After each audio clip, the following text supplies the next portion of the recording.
The sound of breaking glass echoed through the fancy store, making everyone freeze. Sarah Martinez stood still, her hand still out where the expensive vase had been moments ago, knocked down by the rough push of the woman who now stood over her with angry eyes. "I knew it." Mrs. Patricia Whitmore's voice cut through the quiet store. "I knew she'd cause trouble the moment she walked in." Her finger pointed close to Sarah's face, but the 17-year-old didn't back down. Instead, she looked straight back at Mrs. Whitmore, even as people started whispering throughout La Maison de Luxe, the fanciest store in the city. Sarah had been looking forward to this day for months. Her first shopping trip alone to find the perfect dress for her father's yearly charity event.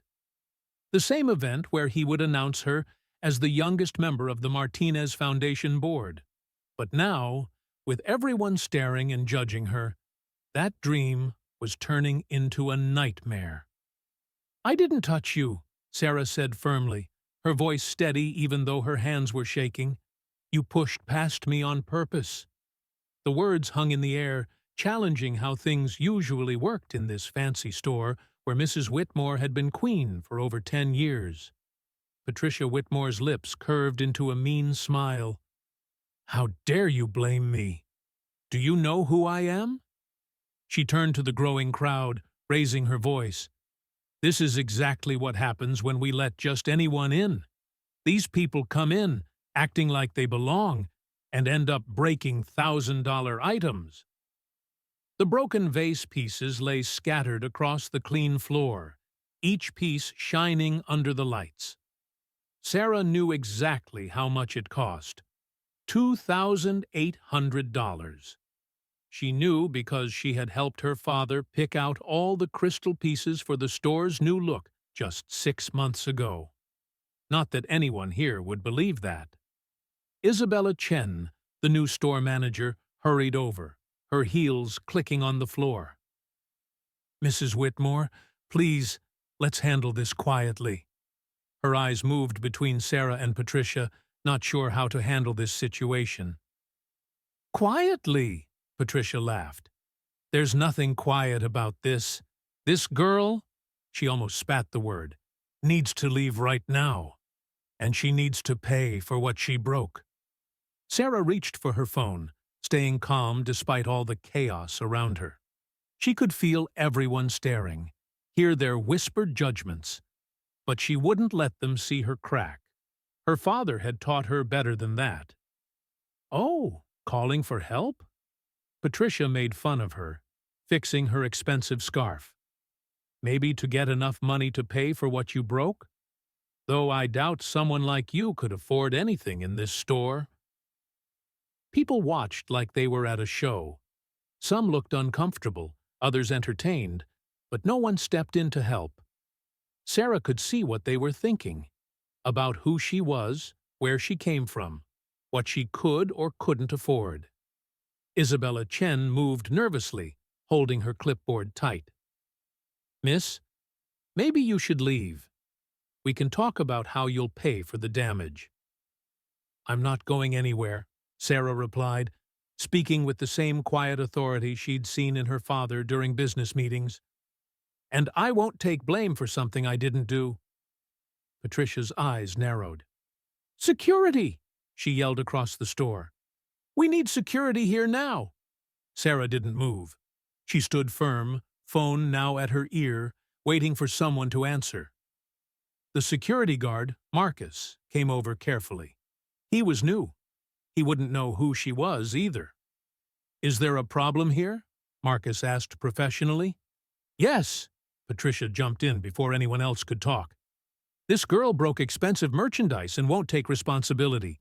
She needs to leave now and be charged with vandalism." Sarah finally spoke into her phone. "Dad?" "Yes. I'm at La Maison. There's been an incident. Could you come?" "Yes. Now would be good." She ended the call and put her phone back in her designer purse, the same purse Patricia had been eyeing jealously when Sarah first walked in, before she realized who was carrying it. "Oh, calling Daddy to save you?" Patricia laughed meanly. Honey, unless your father is magic, you can't get out of this one. That vase cost more than everything you're wearing, I'm sure. Isabella Chen tried again to control the situation. Mrs. Whitmore, maybe we should all calm down and— Calm down? Patricia's voice got even louder. This is what's wrong with society today.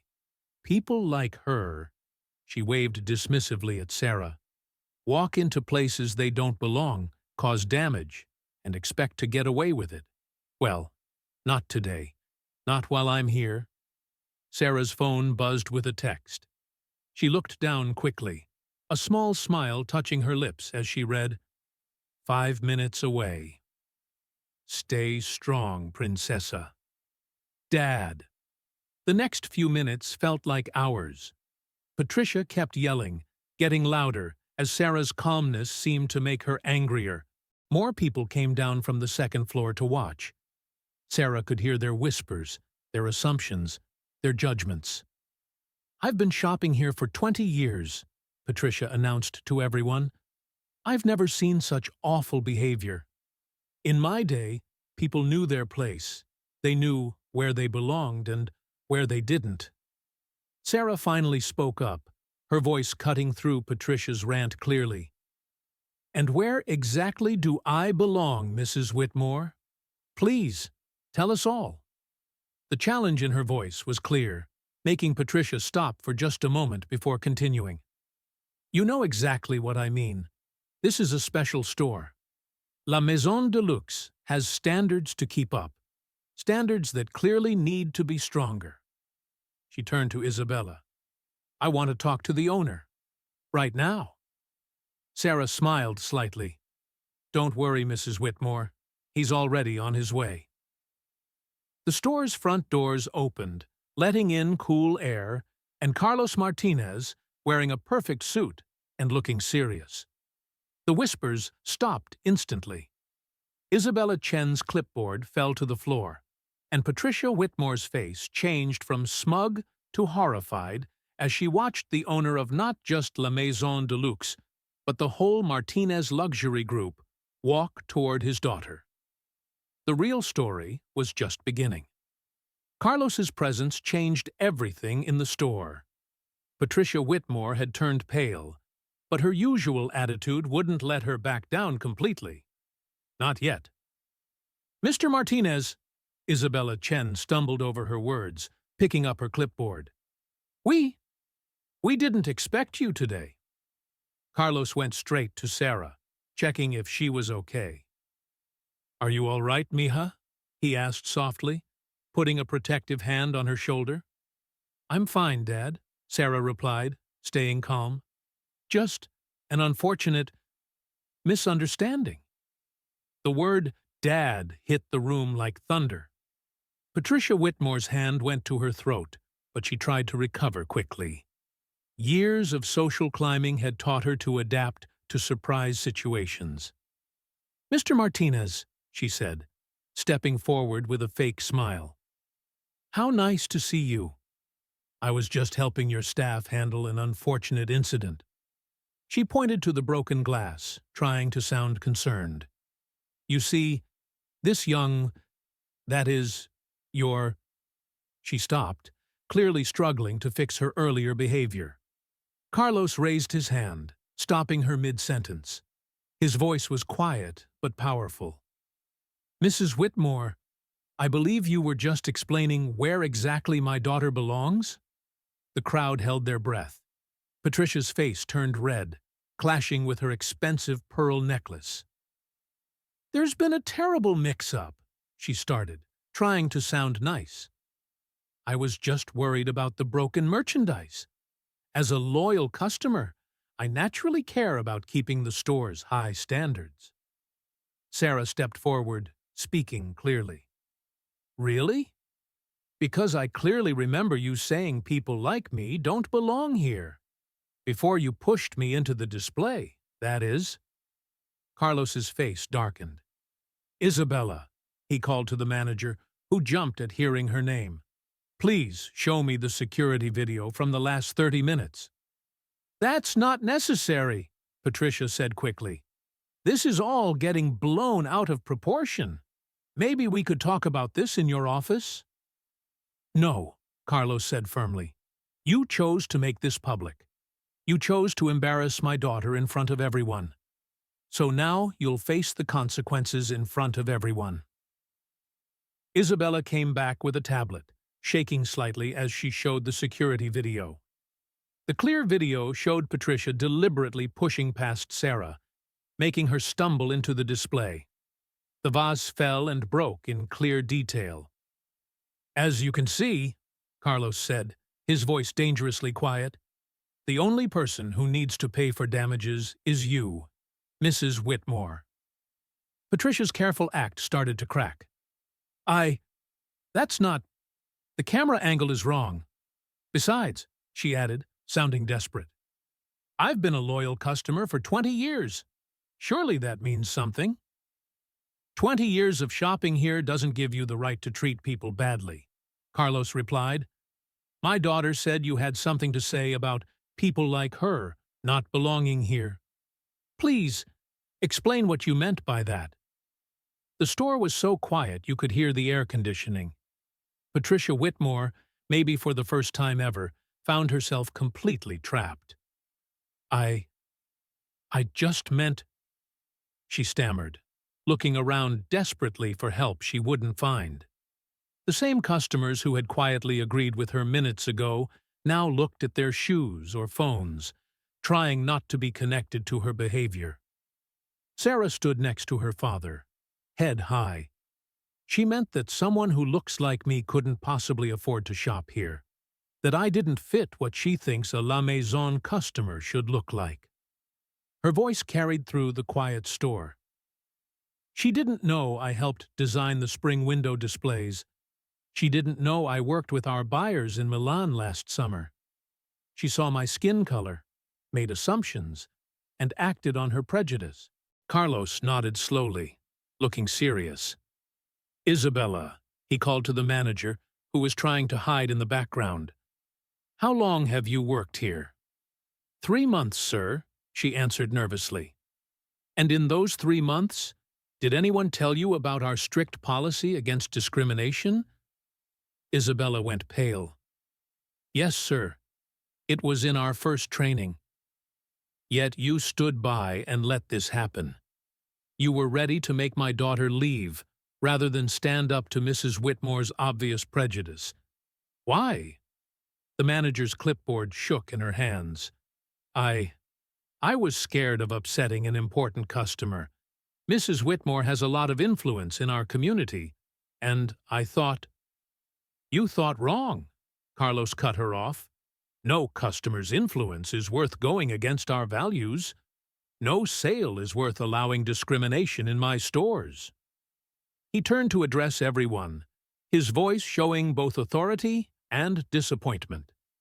La Maison de Luxe was built on giving great service to anyone who appreciates quality and beauty. My own mother was once turned away from a fancy store like this one. She was told she didn't belong, that she couldn't possibly afford their items. 20 years later, she owned that same store. Patricia Whitmore's face showed complete horror as she realized how badly she had messed up. Mr. Martinez, please, she started, but he raised his hand again. Mrs. Whitmore, you are no longer welcome in any Martinez Group store. Your membership is canceled, and your account will be closed. The cost of the vase you made break will be charged to your card. You can't do this to me, Patricia's voice got high and shrill. Do you know who I am in this community? Who my husband is? Sarah stepped forward, speaking calmly but firmly. We know exactly who you are, Mrs. Whitmore. Today, you showed everyone here exactly who you are. The question is, do you? The silence after was complete.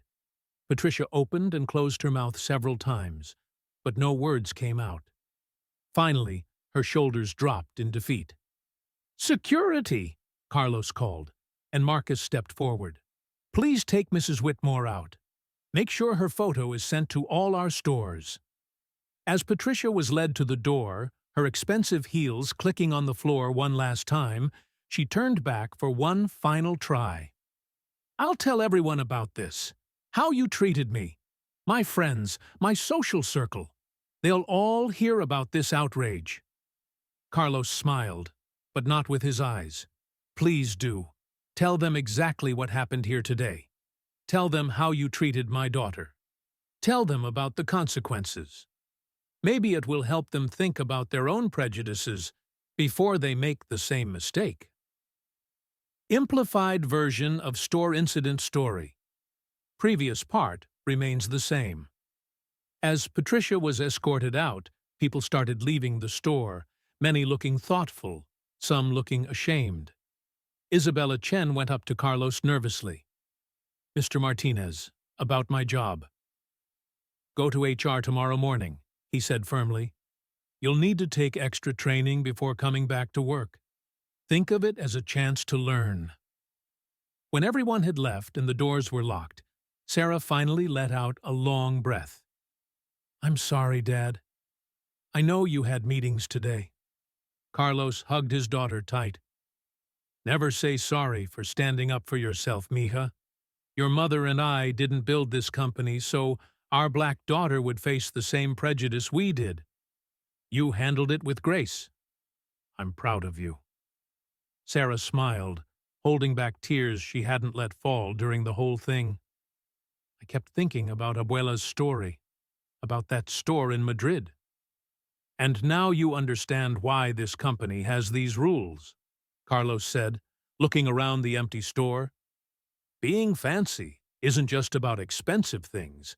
It's about making everyone who walks through those doors feel valued and respected, no matter their skin color.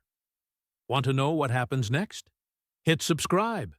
Share your own stories of standing up to racism in the comments below. 2 weeks later, the Martinez Foundation Gala turned the city's Grand Plaza Hotel into a sparkling celebration of fashion, giving back, and social change. The yearly event always brought out the city's rich and powerful, but this year felt different. There was excitement in the air that had nothing to do with the usual showing off. Sarah stood in front of the mirror in her dressing room, smoothing down the deep blue dress that had witnessed the fight with Patricia Whitmore. The dress sparkled under the lights, but Sarah's confidence shone even brighter. "Ready, mija?" Her mother, Elena Martinez, appeared at the door, looking beautiful in her own fancy dress. "Everyone's waiting." Sarah took one last look in the mirror, remembering her father's words about real value being about how we treat each other. "Ready, Mama." The ballroom was full of the city's most important people. Sarah noticed the empty spot where Patricia Whitmore usually held court with her friends. The story of what happened at La Maison de Luxe had spread through their community fast, making many people think about their own hidden racism. Carlos Martinez took the stage, getting everyone's attention without raising his voice, a skill Sarah had gotten from him. "Good evening, everyone. Welcome to the 15th Annual Martinez Foundation Gala." The crowd went quiet, champagne glasses stopping halfway to lips. "Tonight is about more than raising money for education," Carlos continued. "It's about making real change in our community. 2 weeks ago, an incident in one of our stores reminded us why our mission matters more than ever." People started whispering. Several guests shifted uncomfortably in their seats. My daughter, Sarah, experienced firsthand what happens when racism goes unchallenged.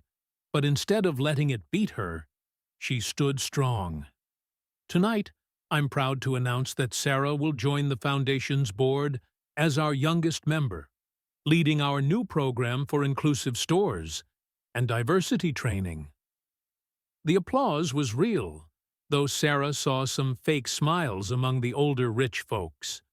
Change never came easy to people who liked things the way they were. Sarah took the stage, her blue dress catching the light. "Thank you, everyone. 2 weeks ago, someone told me I didn't belong because of my skin color. It wasn't the first time I'd heard those words, and sadly, it probably won't be the last. But what matters isn't the racism we face, it's how we respond to it. She paused, looking at the crowd. The Martinez Foundation has always been about opening doors for people who face closed ones. Tonight, we're starting our Open Doors program, a program that will give training, mentoring, and jobs in fancy retail to young people from all backgrounds, especially those who face discrimination. The announcement got lots of applause, especially from younger people there. Change was coming, whether the old guard liked it or not. Later, as Sarah talked with guests, she heard people talking about Patricia Whitmore. They said she'd gone to Europe for a long vacation, too embarrassed to face people after what she'd done. Her husband, a big businessman, had quietly given a lot of money to the foundation's new program. Maybe to say sorry, or maybe because he finally understood why change mattered. Isabella Chen, who had finished her training and come back to work with a new understanding, came up to Sarah with a warm smile. "Miss Martinez, the first group of Open Doors students starts training next month. I volunteered to be a mentor." Sarah squeezed her hand. "Thank you, Isabella. Sometimes it takes courage to admit we need to learn and grow." As the evening ended, Carlos found his daughter standing on the balcony, looking at the city lights. "You did good, Princesa," he said softly. "Your abuela would be proud." Sarah turned to her father, her eyes shining. "Do you think we made a difference? Will things really change?" Carlos put his arm around her shoulders. "Change doesn't happen all at once, mija. It happens one person at a time, one moment at a time, one stand at a time. What happened at La Maison wasn't just about one woman's racism.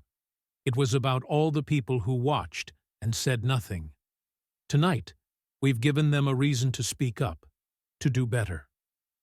Sarah nodded, understanding their mission. The incident that could have broken her spirit had instead started something bigger.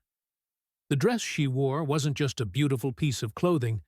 It was a symbol of standing strong, of fighting racism, of knowing exactly where you belong. Has this story touched your heart? Subscribe and share your thoughts in the comments below. Together, we can create a world where everyone belongs, where racism has no place, and where true value is measured by the kindness we show to others. 2 months later, a young black woman walked into La Maison de Luxe.